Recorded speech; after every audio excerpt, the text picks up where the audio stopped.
अस्सलाम वालेकुम, मैं हूं Shayan and welcome to the new vlog. आज के इस व्लॉग में बात करते हैं कि कौन सी वो चीज़ें हैं जो पाकिस्तान में हमें कंसल्टेंट्स वगैरह नहीं बताते, जो लोग अमेरिका में आ रहे होते हैं वो भी हमें नहीं बताते, और हमें ज़्यादातर कॉस्ट ऑफ लिविंग का नहीं पता होता कि अमेरिका में स्टडी करने पे कितने पैसे लग जाते हैं, हमारे डेली के क्या एक्सपेंसेस होते हैं। तो आज की वीडियो में हम उस पर बात करते हैं। बेसिकली अभी मैं कार वाश से होके आ रहा हूँ, गाड़ी की मैंने सर्विस वगैरह कराई। उसकी वजह है कि कल यहाँ पर इलिनॉय शिकागो में डस्ट स्टॉर्म हुआ था, तो सारी गाड़ी की हालत ख़राब हो गई थी। उसके अलावा आजकल यहाँ पर वेदर बहुत ही ज़्यादा अच्छा है, कोई 15 सेल्सियस है, तो बहुत ही आइडियल ये वेदर होता है। आपको यहाँ पर गर्मी का तो सवाल नहीं होता, बट यहाँ के जो विंटर्स हैं, अल्लाह माफ़ करे भाई, विंटर्स यहाँ के बहुत ज़्यादा हार्ड होते हैं। बट यहाँ के समर्स मैं बहुत ज़्यादा इंजॉय करता हूँ। पिछले साल भी मैं समर में यहाँ पर था और बहुत ही ज़्यादा मज़ा आया था। तो अभी मैं थोड़ी देर में घर अपने पहुँच जाऊँगा और वहाँ पर आराम से आज हम इस टॉपिक पे बात करते हैं। अच्छा, भी एक तो अमेरिका में ये इशारे वगैरह बहुत ही ज़्यादा हैं, हर थोड़ी देर बाद कोई ना कोई इशारा आ जाता है, और यहाँ पर आपको ड्राइविंग टाइम बहुत ही ज़्यादा केयरफुल होना पड़ता है। अगर आप कुछ माइल ज़्यादा ऊपर जा रही हो तो आपको पुलिस पुल ओवर कर सकती है, आपको फाइन कर सकती है,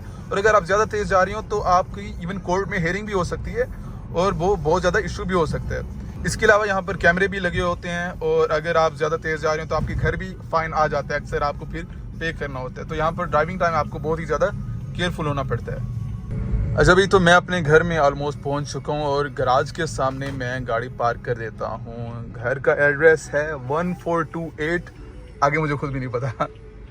तो भाई आराम से यहाँ पर हम पार्क कर देते हैं। अच्छा, इस वक्त बाहर बहुत ही ज़्यादा तेज़ हवा चल रही है, तो मुझे पता है कि बाहर अच्छी वीडियो नहीं बनेगी, तो इस वजह से मैं गाड़ी में बैठ के ही वीडियो बना रहा हूँ। शिकागो में जहाँ पर मैं रहता हूँ इसलिए इसे विंडी सिटी कहते हैं कि यहाँ पर हवाएं बहुत ही ज़्यादा चलती हैं। टॉपिक शुरू करते हैं। देखिए, पाकिस्तान में कंसल्टेंट्स हमें अच्छे से गाइड नहीं करते। देखें, दो चार चीज़ें। एक तो वो कहते हैं कि भाई आपके 1 करोड़ लगेंगे, 2 करोड़ लगेंगे, और मैंने अपनी आज एक मैंने रील बनाई, उसमें भी मैंने मेंशन किया कि ऐसा बिल्कुल भी नहीं है। अमेरिका में पढ़ना एक्सपेंसिव नहीं है। ये हमें वहाँ से बताया जाता है कि भाई आपको 1 करोड़ चाहिए, 2 करोड़ चाहिए, ऐसा नहीं, आप बहुत ही कम पैसे में अमेरिका में पढ़ सकते हैं। दूसरा ये है कि हमें अच्छे से ये भी गाइड नहीं किया जाता कि आप जब यहाँ पर अमेरिका में लैंड करेंगे तो आपको क्या चैलेंजेस फेस होंगे, यहाँ पर लाइफ किस तरह से आपने सर्वाइव कैसे करना है, क्योंकि यहाँ पर काफ़ी चीज़ें और फैक्टर आ जाते हैं जो कि आपकी लाइफ को ह्यूजली इन्फ्लुएंस करते हैं।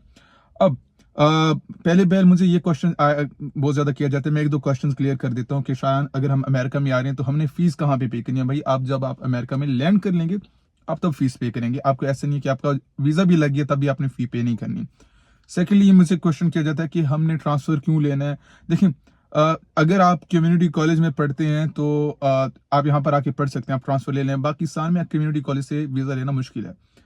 ऐसे ही कुछ लो रैंक यूनिवर्सिटीज़ हैं, उन पे वीज़ा लेना मुश्किल हो जाता है, क्योंकि कुछ फैक्टर्स होते हैं आपकी प्रोफाइल के, वो मैटर करते हैं। वीज़ा ऑफिसर वहाँ पर वो चीज़ें बहुत गौर से देखते हैं। और ट्रांसफ़र कब लेना होता है? अब जब आप अमेरिका में लैंड करते हैं ट्रांसफ़र तब लिया जाता है, बट उसका प्रोसेस कुछ चीज़ें पहले से शुरू हो जाती हैं जब आपको वीज़ा मिलता है। शुरू करते हैं। देखिए, पाकिस्तान में कंसल्टेंट्स कहते हैं कि आपको 1 करोड़ 2 करोड़ चाहिए। बिल्कुल भी ऐसा नहीं, आप काफ़ी कम पैसे में अमेरिका में आ सकते हैं। मैं कहता हूँ यूके, ऑस्ट्रेलिया, कनाडा, उन सब से कम पैसे में आप अमेरिका में आ सकते हैं।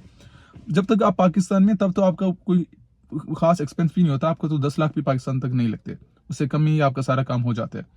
वीज़ा लग गया तब आपने यहाँ पर आके फ़ी पे करनी है। अब आपके पास जो स्मार्ट स्ट्रेटजीज़ हैं कि अगर आप बैचलर के लिए आ रही हैं तो आपके पास 2 ऑप्शन है। आप ट्रांसफ़र ले लें कोई सस्ती यूनिवर्सिटी में जिसकी फ़ी बहुत ज़्यादा कम हो, या आप ऐसा करें कि कम्युनिटी कॉलेज ट्रांसफ़र ले लें। मैं कम्युनिटी कॉलेज प्रेफर करता हूँ। आप ऐसा होता है कम्युनिटी कॉलेज में 2 साल पढ़ सकती हैं, अपनी एसोसिएट डिग्री लें, दोबारा आप एक सस्ती यूनिवर्सिटी में भी ट्रांसफ़र ले सकती हैं, और अगर आप उस वक्त अच्छा अर्न कर रहे हैं तो आप किसी अच्छी यूनिवर्सिटी में भी ट्रांसफ़र ले सकती हैं। कम्युनिटी कॉलेज की जो फ़ी होती है वो कम होती है। अब देखें, जो हमें हमारी सेमेस्टर फ़ी होती है वो $15,000 से $17,000, $13,000 इतना एवरेज होती है अमेरिका में यूनिवर्सिटीज़ की। कम्युनिटी कॉलेज की फ़ी मैंने बहुत सारी वीडियोस में बताया कि वो 6-7 हज़ार इतनी ही फ़ी पड़ जाती है, और अगर आपको ऑन कैंपस जॉब मिल जाए कैंपस के अंदर तो वो फ़ी और रिड्यूस हो जाती है $3-4 हज़ार तक। ऐसे ही है कि अगर आप सस्ती यूनिवर्सिटी में भी ट्रांसफ़र ले जाते हैं तो 7-8 हज़ार में पर सेमेस्टर में आपकी फ़ी 6-7 हज़ार, 5 हज़ार में भी कुछ यूनिवर्सिटीज़ में होती है, वो लो रैंक यूनिवर्सिटीज़ होती हैं।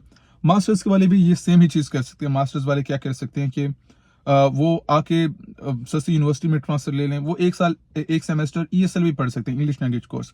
वो तो उसका 1 सेमेस्टर अगर पढ़ेंगे तो वो भी $3,000 तक मैक्सिमम लगेगा। उसके बाद वो दोबारा मास्टर्स में अपना ट्रांसफ़र ले लें। ये मैं वैसे प्रेफर नहीं करता, मैं कहता हूँ आप एक सस्ती यूनिवर्सिटी में ही ट्रांसफ़र ले लें। और आप क्या करते हैं कि जो बैचलर वाले हैं तो वो कोशिश करें कि वो ऑन कैंपस जॉब पे ज़्यादा मेन फोकस करें। अब देखें, आपने जो अपना पहला सेमेस्टर आपने यूनिवर्सिटी में एक्सपेंसिव यूनिवर्सिटी में फ़ी नहीं पे करनी, आपने कहा कि सस्ते कम्युनिटी कॉलेज में ट्रांसफ़र ले लिया, तो आपकी क्या एक्सपेंस होनी है? आपके तो कुछ खास एक्सपेंसेस हो नहीं रहे। पाकिस्तान में भी आपको कोई खास एक्सपेंस नहीं हुए। अमेरिका में आके आप सस्ते कॉलेज में पढ़े हैं, तो आपके कोई खास एक्सपेंस नहीं हुए। तो इन अ वे आप बहुत कम पैसे में अमेरिका बिल्कुल पढ़ सकते हैं। बेसिकली आपने क्या करना होता है, बस अपना प्रोसेस स्टार्ट करना होता है। रिगार्डिंग बैंक स्टेटमेंट आप किसी की भी यूज़ कर सकते हैं, आप अपनी यूज़ कर सकते हैं, आप अपने फादर की, अपने चचा की, अंकल की, किसी की भी आप बैंक स्टेटमेंट यूज़ कर सकते हैं। बस वो आपके स्पॉन्सर हों। क्लोजिंग बैलेंस देखा जाता है बस। और ये नहीं है कि मोस्ट ऑफ द टाइम ऐसा होता है कि कुछ स्टूडेंट्स के अकाउंट में वो पैसे थोड़े कम भी हो जाते हैं, वो वीज़ा इंटरव्यू के लिए जाते हैं और उनका वीज़ा लग जाता है। यहाँ पर जब आप आते हैं तो मेन चीज़ है कि यहाँ पर आपकी लाइफ किस तरह से इन्फ्लुएंस होती है। देखें, इंस्टाग्राम पर रील्स अपलोड करना, देखिए मैं भी कर देता हूँ। हम वहाँ पर एक अच्छी लाइफ शो करते हैं बेसिकली। अब मैं कोई बोरिंग चीज़ दिखाऊंगा, फॉर एग्जाम्पल मैं बैठा हूँ और 10 घंटे से काम कर रहा हूँ, तो no one is going to see that, right. हम एक पॉजिटिव चीज़ें, अच्छी चीज़ें शो करते हैं, बट यहाँ पर रियलिटी इज़ डिफरेंट। यहाँ पर आपको बहुत ही ज़्यादा मेहनत करनी पड़ती है। अब देखिए, मुझे आप मोस्टली अकेला देखते होंगे। उसकी रीज़न ये है कि मेरे पास पैसिव इनकम के कुछ सोर्स है, मुझे थोड़ी सी मेरे लिए चीज़ें आसान है, बट मेरे दोस्त वो सारे बिजी होते हैं। वो हर वक्त मेरे साथ नहीं घूम फिर सकते। कोई कहाँ पर बिजी है, कोई पढ़ रहा है, कोई अपनी जॉब में लगा हुआ है, कहीं पर भी आप खुद ही बेहतर समझ सकते हैं। तो यहाँ पर ऐसा है ना कि लड़के तो बहुत मेहनत करते हैं, बहुत मेहनत करते हैं। तो यहाँ पर सर्वाइवल इजी नहीं है। मैं मोस्टली रिकमेंड करता हूँ कि अब आप जब अमेरिका आ रही हैं तो कोशिश करें कि आप अपना कोई पैसिव सोर्स ऑफ इनकम आपका हो, ताकि आपकी यहाँ पे लाइफ स्टेबल हो, आप इजीली अपनी लाइफ को यहाँ पर चला सके। यहाँ पर आपको ये भी होता है कि यार आपके आपके पास मोस्टली फ्रेंड्स आपके नहीं होते, आपको थोड़ा सा होम सिकनेस होती है। कभी कभी आप ये भी देखते हैं कि ये हमारा राइट डिसीजन था अमेरिका में आना या नहीं था। बट ये है कि फ्यूचर के लिए बहुत ही अच्छा है। देखिए, मैं रिकमेंड करता हूँ कि अगर आप बिजनेस माइंडेड पर्सन है, अगर आप बिजनेस करना चाहते हैं फ्यूचर में, या इवन अच्छी जॉब, दुनिया में सबसे ज्यादा सैलरीज आपको यही अमेरिका ही में मिलती है। एक स्विट्जरलैंड भी है और साथ अमेरिका। अमेरिका में आपको बहुत सैलरीज मिलती हैं और बिजनेस के लिहाज से अमेरिका सबसे बेस्ट है। यहाँ पर आपको थोड़ा सा ये भी होगा कि यहाँ पर हर कोई अपने काम में लगा होता है, आपको अपने बलबूते पे अपना सर्वाइवल खुद करना है। मेक श्योर अगर आप अमेरिका में आ रहे हैं तो आप अपने अकोमोडेशन का पहले से देखिए। ये भी नहीं बताता, अकोमोडेशन यहाँ का थोड़ा सा इशू करता है। अगर आप डॉर्म्स में रहते हैं, वो एक्सपेंसिव होते हैं यूनिवर्सिटी या कॉलेजेस के। उसके अलावा आपने क्या करना है, पाकिस्तान में आपने 1-1 करोड़ 2-2 करोड़ वाले कंसल्टेंट से बचना। अब देखिए, बात ये है कि मैं खुद भी देख रहा था, मैं पढ़ रहा था, जो पाकिस्तानी कंसल्टेंट्स हैं उन्होंने ये किया हुआ है कि हर यूनिवर्सिटी में एक स्टूडेंट जो वो भेजते हैं यूनिवर्सिटी से, वो उसका कमीशन लेते हैं। फॉर एग्जांपल आपकी फीस है $12,000, तो $3,000 कंसल्टेंट को चला जाता है 1-2 सेमेस्टर के लिए। तो कंसल्टेंट आपसे इस वजह से वो आपसे अलग लेते हैं और यूनिवर्सिटी से अलग ले रहे होते हैं। तो आपने पाकिस्तानी कंसल्टेंट से बचना है। 1-1 करोड़ 2 करोड़ का वाला कोई सीन नहीं है। अब आप खुद देख लें कि आप पाकिस्तान में आपके 10 लाख तक भी खर्चा नहीं हो रहा, बहुत कम पैसे में आपका वीजा लगे, समझ आ जाएगी वीजा लगा या नहीं लगा। और यहाँ पर आप आते हैं, फी भी पे नहीं करते, आप यूनिवर्सिटी से कम्युनिटी कॉलेज या एक सस्ती यूनिवर्सिटी में ट्रांसफर ले लेते हैं। और हाँ, आप अमेरिका में अपनी एजुकेशन को खुद फंड कर सकते हैं।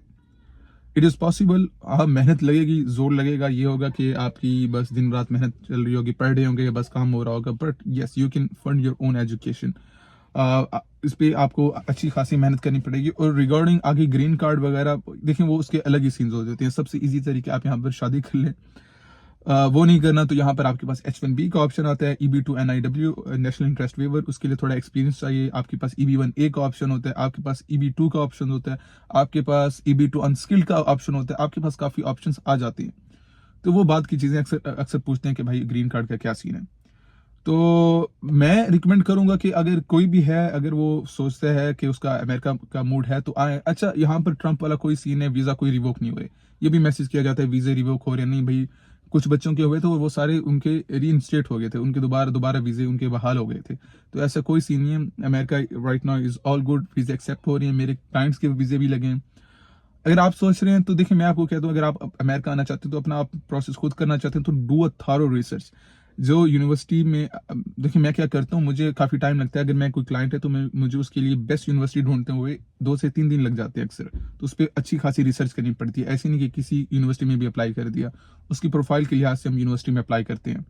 तो अगर आप करें तो आप थॉरो रिसर्च करें। और जो ट्रांसफर है वो ट्रिकी होता है। अगर आपने यूनिवर्सिटी से कम्युनिटी कॉलेज ट्रांसफर लेना है, आप यूनिवर्सिटी से दूसरी यूनिवर्सिटी में लेना होता है, तो उसके कुछ स्टेप्स पाकिस्तान में होते हैं, कुछ यहाँ पर आके होते हैं। तो इट इज़ ट्रिकी वन, ऐसा नहीं है। और अगर आपका वो सही ना हुआ तो आपका ट्रांसफर होगा नहीं, तो आपको अच्छी खासी फी पे करनी पड़ जाएगी। और आपके कोई क्वेश्चन है आप मुझे डीएम कर सकते हैं, आप मेरे साथ 1-on-1 सेशन बुक कर सकते हैं। If you want me to do your process, आपको प्रोसेस में कोई हेल्प चाहिए, इंटरव्यू रिलेटेड हेल्प चाहिए, तो आप 1-on-1 सेशन बुक कर सकते हैं। लिंक मैंने डिस्क्रिप्शन में दिया हुआ है। साथ ही अगर आप मुझसे प्रोसेस में हेल्प चाहते हैं तभी 1-on-1 सेशन बुक कर सकते हैं। I will let you know about the cost breakdown everything. और अगर आप खुद करना चाहते हैं तो best of luck, do thorough research और इंशाल्लाह आपके लिए चीज़ें आसान होगी। अमेरिका मैं रिकमेंड करूंगा। आपको यहाँ पर 3-4 साल मेहनत लगेगी, but in the long run यहाँ पर आप बहुत ही ज़्यादा सक्सेसफुल होंगे इंशाल्लाह अगर आप मेहनती हैं। तो मिलते हैं अगली वीडियो में। अगर आपने चैनल सब्सक्राइब नहीं किया, you can subscribe the channel. और अल्लाह हाफिज़।